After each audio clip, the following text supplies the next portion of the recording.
And so that's one of the great ironies. Now, one link of the story I left out. Not only did the success of trade generate savings, but I also threw in the idea of foreign central banks. And let me explain that story because it's an intrigue a lot of people, a lot of you. If you like political intrigues in economics and finance, this will suit your taste. Not only did the exporters from abroad have low wage rates and were able to achieve low cost of production and highly competitive relative to the U.S., but on top of that, their governments wanted to give it an even bigger push. And in particular, China and all the countries that compete with China all did the same thing about what I'm about to tell you. They tried to become not only competitive with a low cost of goods, but on top of that, they were trying to, and attempted to, and successfully did, and by the way, in the last month, reinstituted the policies of trying to make their currency cheaper so that we earn dollars in our income. So the question is, can we translate the dollars into more yuan? And if we can translate the dollar into more yuan, we'll buy more of their products. And so they can manipulate that. And the way to do it is relatively simple. It's one of the simplest things in the world. And I will use the example of the PBFC, People's Bank of China. PBFC, People's Bank of China. What they do is, not unlike every central bank, is they print money, and then with that money, they get in circulation by buying something. That's how money gets into circulation. In our Fed, we print dollars and we buy treasuries. We tend to. No longer, by the way. That used to be the case. You consider this, by the way, a refresher course for money and banking as well. But what they did with the yuan is they literally printed them and they sold them in the market and they bought dollars in the foreign exchange market. And the reason for doing that is the quantity of yuan, which is their currency, and the price is dollars per yuan. And if these were the underlying private demand curves and private supply curves, what they wanted to do was influence the price down a bit. Now, I'm assuming you all know a little bit of price theory, that you're all graduates of McCombs. And this part has never changed since Adam Smith. This goes back 250 years.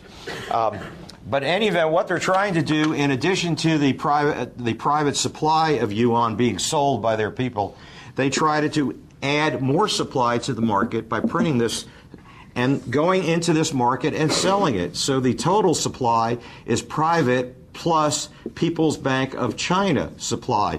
So the market then equilibrates, as you would guess, at a lower price.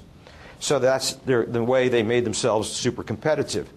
The products were cheap to begin with. The labor costs were cheap to begin with. On top of that, they sought a trade advantage or a currency advantage to make them, the terms of trade even cheaper. And it worked. Now, the issue is, for those of you who love political intrigues behind economics, is why in the world do the United States allow this to happen? We don't have to allow it to happen because we have very effective ways to stop it. If they play this game of trying to seek competitiveness by interfering in the foreign exchange market to make their currency cheap, to make their goods cheap to us, we could do the same thing. Our Federal Reserve could print dollars and buy yuan and offset it. So if the People's Bank of China has shifted the supply curve to the right, the Fed could go into the market and shift the demand curve from private demand plus additional demand from the Fed. So we get back to the same exchange rate, or if they want to get into kind of a money race, the Fed could even go the other way, go beyond it. And the reason central banks don't do this typically is because they could be offset. And what it ends up is a situation where the central bank on both sides are printing a heck of a lot of money, and the exchange rate stays the same. It's kind of like a nuclear arms race, but it's a money arms race.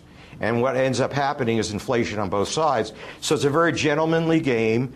And you undoubtedly, how many times have you seen this weekend the G7 countries, central bankers will meet, and that's what they talk about when they meet. They usually go to the Azores or somewhere, and sometimes in Washington, depending on the situation. And that's what they talk about. If you interfere in my market, I can interfere in your market, so buzz off. And furthermore, there was another episode where in that I remember clearly because it happened at a time I started watching all this. Japan, Germany, and the other major industrial, this is post-World War II. Post-World War II, we allowed so many countries, including our former enemies, who we wanted to build up, and we didn't want to tax ourselves and give out foreign aid. So there's one way to encourage other countries to reassemble themselves after World War II and export was to give them, tell them, look, we're going to let you take the currency, your value down, so that you produce products for the American market to get your economy back up and going. We did this from 1946 till 1971. By 1971, so many of these countries like Japan and Germany were not only successful, they were ultra successful relative to the U.S. In fact, they hit a trigger point in the summer of 1971 when foreign imported automobiles reached 30% of the market, at which point Nixon was in the White House and he said, that's it. From now on, quote, level playing field, no more advantage. And they sent the Secretary of, Treasury, and I think it might have been John Connally, actually, over there and said to buzz off and stop doing this. And they didn't stop doing it, and they kept producing their cars and exporting it and beating General Motors and Chrysler into the ground, which was the beginning of their end. And now we reached the culmination of that, 1971 to 2009. That's what, how many years was that? 38? 38 years later. It all started then. There was no exports by foreign automobile makers, and it was that subsidy that caused them to gear up for the U.S. market. But anyway, long story short, Richard Nixon said that enough is enough. We're losing too much. You people are now on your feet. And I guess we could say that to China. You're no longer a poor emerging country. If you've seen their skyline, they're not a poor emerging country anymore so much. And in any event, the point is, Nixon told them to buzz off, stop doing it, and they kept doing it. And rather than get into the money war, we had another way to stop it, which was a 90-day temporary import duty across the board for all their products. And I believe after 90 days, it was temporary. Within 90 days, Congress would have had to approve it. And within the 90 days, in fact, within the next week, they all said, okay, you made your point, we're through. Okay, from now on, we're going to have floating currencies. So, so for China to be allowed to heap on to their cheap cost of products by making the currency even cheaper has to have acquiescence on our part. And the question is, why was there acquiescence on our part? Well, there was acquiescence on our part because, remember, this story goes back to 2002, and this is when it began. And in 2002, we were in the post-tech bust. And in the post-tech bust, we were running a deficit, a fiscal deficit, not unlike today, except it was considerably smaller than what we have today. And we told the Chinese that, well, we'll make you a deal. We'll let you have a cheap currency and export to the United States. But the quid pro quo is, with these dollars that you buy in the foreign exchange market, you got to turn around and buy treasuries to cover the fiscal deficit. So they financed our fiscal deficit, which again was another mistake that we made, because today they hold about 22% of our total treasuries outstanding, and they hold today almost $2 trillion in treasuries. Not quite, a little under $2 trillion. You know what the Fed owns in treasuries? Write it down. About $300 billion. So they have about 6 or 7. Their central bank has about 6 or 7 times the treasuries that our central bank has. So you tell me who can make monetary policy in the United States, and who was making monetary policy. So basically, we let it happen, and the reason the Bush administration wanted to have someone buying our treasuries so he can run a deficit as large as he wants without any domestic impacts. And the usual impact is when you try to sell a lot of debt, interest rates rise, which is exactly what we've gone through over the last, 90 days, Frank, or the last 6 months, something like that. The 10-year Treasury's gone from a little over 2 to almost 4 in, 6 months, 9 months, when you're trying to sell a lot of debt. So, a lot of it in the last month. Last month, right, especially, right. So the point is, we cut them a deal. And we cut them a special deal to our regret, because we got them invested in an appetite of U.S. Treasuries. But worse than that, they kind of control us. They control the market. They could control the market if they want to.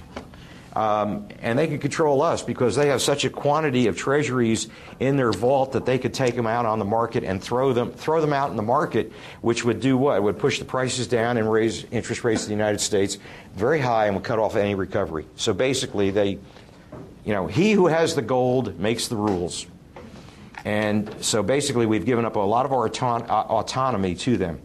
But in any event, that was kind of one of the side consequences of all this. But nonetheless, we had lots of foreign capital coming in, including the foreign central bank. And they were also, the foreign central bank, by the way, typically didn't invest in an intermediary bank. They just went right into the treasury market and bought treasuries, although they can. Okay, so the question then is, we're having all this accumulation of foreign wealth in foreign banks. And the interesting thing is, those foreign banks were very conservative investors. They were looking for income streams of highly rated, marketable securities, and they weren't playing any funny games in the stock market or energy markets or anything like that, because this is first wealth by these people, and they wanted deposits that were generating income, and the bank who took the deposits needed assets that were quite conservative that generated income. So the whole purpose of the foreign central bank and their whole intent and mindset was conservative income-producing assets out of the United States. But in any event, long story short, getting away from the political intrigues, the question then becomes, how did this foreign wealth that went into deposits, and the foreign bank is looking for conservative U.S. assets, how did this happen? Well, if you going back to my earlier question, we had a U.S. trade deficit that was huge, and we should have had a recession, but we didn't have a recession. And the reason we didn't have a recession is this foreign capital. They found a Titanic, a financial Titanic, a way to convey the foreign capital to the U.S. consumer, who is the most interested party in making those funds available to themselves. The reason is we're talking about the tech bust years of 2002, 2003, and we had just gotten through the tech boom, and most firms in America had overbuilt plant and equipment. And they had too much debt on their balance sheet, so they were not in the borrowing mood. The only one that was a taker of that cheap financing was the U.S. consumer, who was not as impaired as the U.S. corporations. So the question becomes, how in the world, if you think about a foreign saver, this could be an individual, this could be Johnny Lee in Beijing. He wants to make an investment in America. How do you do it? And certainly he doesn't have the financial capability to do it. And furthermore, his banks don't.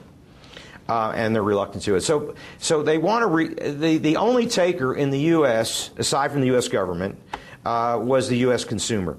And at that point in time, for, I guess, demographic reasons partly, and also because there were some reasons that, tech stocks fell badly, as you all know, in 2002 or 2001. The only thing that didn't fall were houses, so people started getting into the speculative game of housing.